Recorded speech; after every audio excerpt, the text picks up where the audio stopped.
j'ai fait la dernière séance à Salomé ici. Quand j'arrivais à la fin de la dernière bobine, je voyais la pellicule qui illuminait. Puis quand le mot fin est arrivé, j'avais fermé le volet de lumière, puis j'ai fermé le rideau. Vous m'auriez collé un coup de poing, un peu figure. Je suis revenu de Salomé une Alliance en pleurant.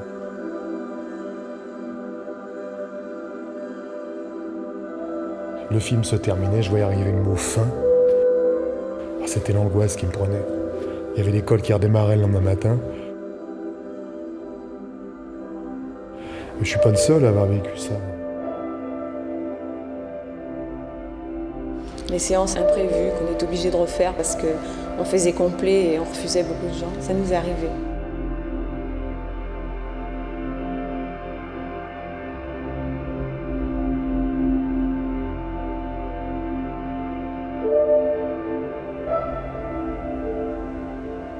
Je suis pas nostalgique du tout de cette période-là. Et j'ai découvert que j'étais mélancolique. La mélancolie, comme l'a défini Danae, c'est au moment même où tu vis quelque chose, tu sais que ça ne se reproduira jamais.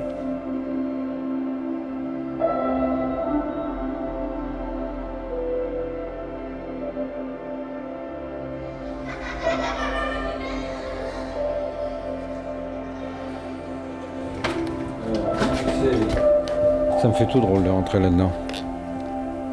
Ça me fait drôle, hein. Oh là là.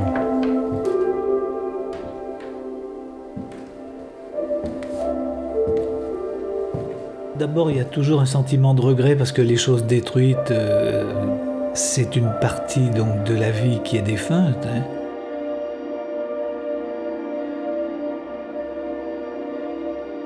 Les souvenirs que je peux avoir des salles de cinéma, bon, ça commence naturellement par celle de l'enfance. La première, c'était la salle paroissiale.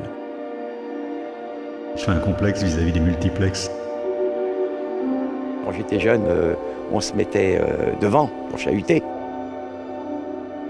Puis après, on se mettait un peu plus en arrière pour flirter. Puis après, les futurs, on était mariés. Alors le Sèvres, c'est devenu un immeuble. Et le Pâté, c'est devenu un supermarché.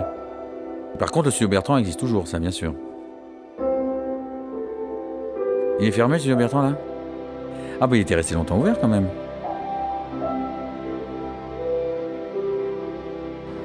Ce Fortin, c'est le Brady, une salle mythique dans laquelle on allait avec Truffaut, Godard en culotte courte. C'est des choses qui, pour moi, représentent le cinéma. Parce que le cinéma, c'est pas seulement le film, c'est aussi l'endroit où on le voit.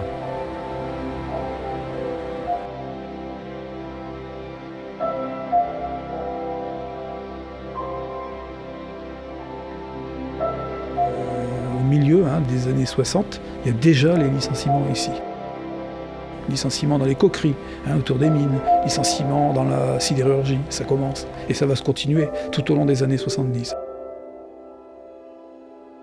Alors c'est vrai que ce coup d'arrêt au beau jour de la classe ouvrière va se concrétiser aussi par les petits ennuis qui vont vite devenir le gros ennui de l'idéal cinéma.